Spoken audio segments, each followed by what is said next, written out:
Hello mga ka-Joya!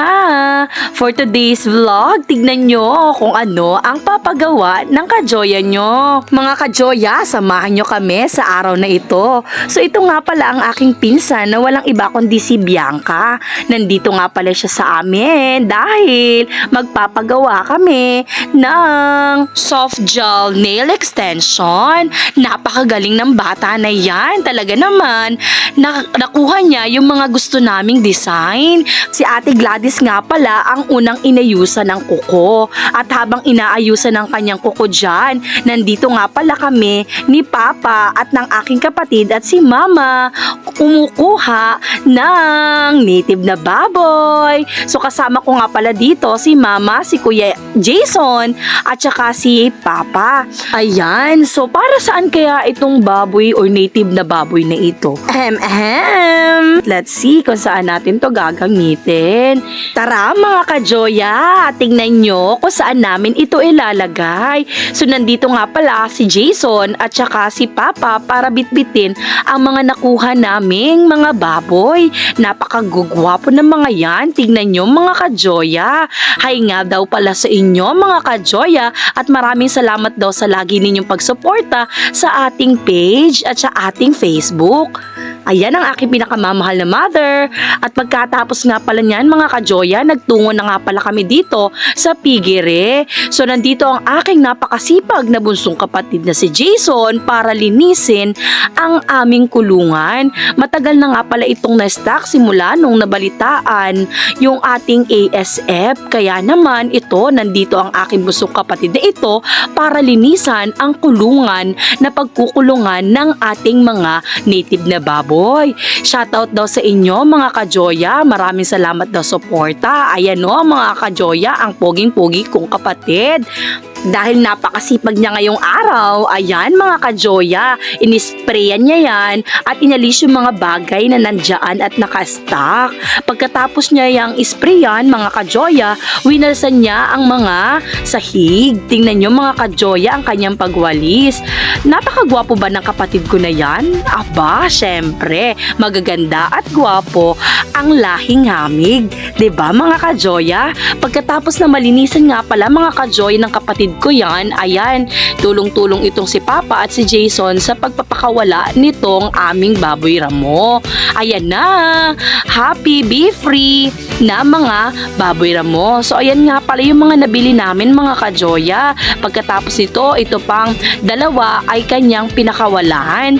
So tingnan nyo mga ka-Joya, maraming salamat nga pala sa napagbilhan namin ng baboy na ito. Salamat po sa inyo. So mga ka-Joya, secret muna kung para saan ang baboy na ito. So sasayawan na lang muna kayo ng aking napakabait na kapatid na ito mga ka-Joya. Tignan nyo, sasayaw pa yan. Tut tut tururut tut tut tut tararat tut. Ayan, napasayaw na nga ang aking kapatid na yan. Pagkatapos nga niyan mga ka-Joya, ito nga, nadatnan ko na nga ni na itong dalawang ito ay talaga namang tuwang-tuwa sa kanilang pagninil. Kaya naman pala tawang-tawa ang dalawang ito. Ayan, tingnan nyo, after 1,476 hours, ayan, nakapili na magandang design si Ate Gladys. Talaga namang pahirapan sa paggawa at pagpili ng design niya. At ang kinalabasan mga ka-Joya, tignan nyo, napakaganda. Pagkatapos ng aking kapatid na yan, syempre, hindi ako magpapahuli. It's my turn mga ka-Joya. Ito na, si ka-Joya niya na ang magpapalinis ng kuko at magpapadesign nito. Ay bakit kaya? Ano kayang inapaghandaan naman ng ka-Joya nyo? Ay magagraduation na ang mga ka-Joya.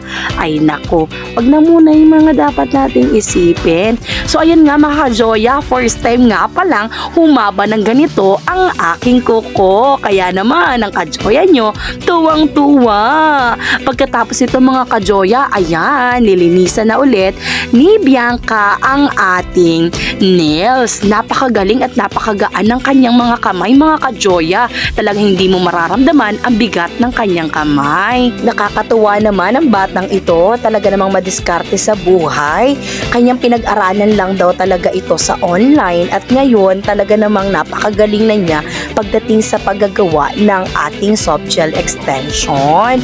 Kaya mga ka-Joya, tara, tawagan nyo na si Marica Bianca Rico Hermoso kung gusto nyo magpagawa ng ganito mga ka-Joya. Ayan mga ka-Joya, tingnan nyo. Ito nga pala ang design na pinagawa ko sa kanya. Tsaka nga pala mga ka-Joya, kayo na rin pala ang pipili ng design na gusto nyong gayahin niya. Tiyak ako mga ka-Joya, magagaya niya yung mga design na gusto ninyo. Pumili lang kayo online, kayang-kaya niyang gawin. Dito mga ka-Joya, nilalagay niya na yung ribbon na gusto kong ipalagay sa aking kuko. Tingnan nyo mga ka-Joya, ang pretty-pretty niyan. Tunay na napakatyaga din talaga ng batang ito. Tingnan nyo mga ka-Joya, yung mga maliliit na beads na yon ay isa-isa niyang nilalagay dito sa aking kuko.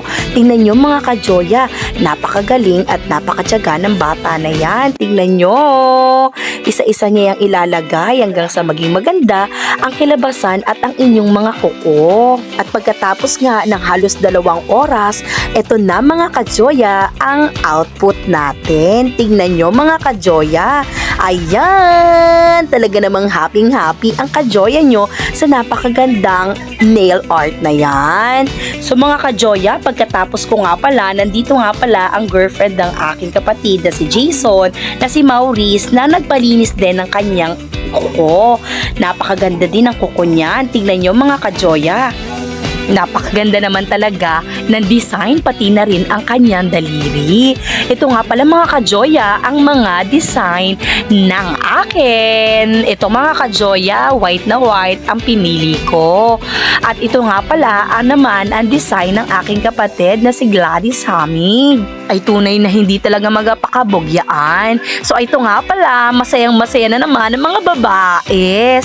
Satisfied kami sa nagawa ni Marica. Kaya naman maraming salamat sa iyo.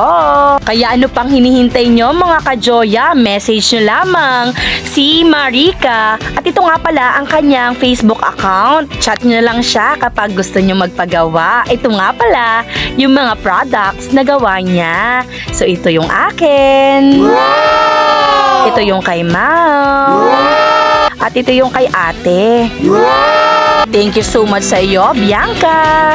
Hanggang sa muli. So paano ba yan mga ka-Joya? Hanggang dito lang. Salamat sa inyong panonood. Bye!